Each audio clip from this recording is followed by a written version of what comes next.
क्या है ना बस ये था वो ब्लॉग बढ़िया करे शॉर्ट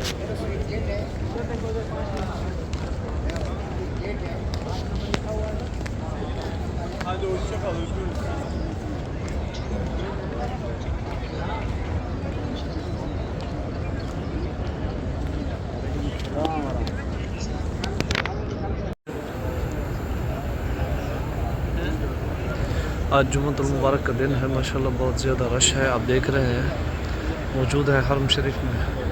तो मैंने सोचा कि भाई चलो जुम्मा जो जहाँ पढ़ते हैं हरम शरीफ में तो क्यों ना अपने दोस्तों को अपने अहबाब को ज़ियारत की कराई जाए। तो अल्हम्दुलिल्लाह आपको ज़ियारत करवा देता हूँ हर जुम्मा।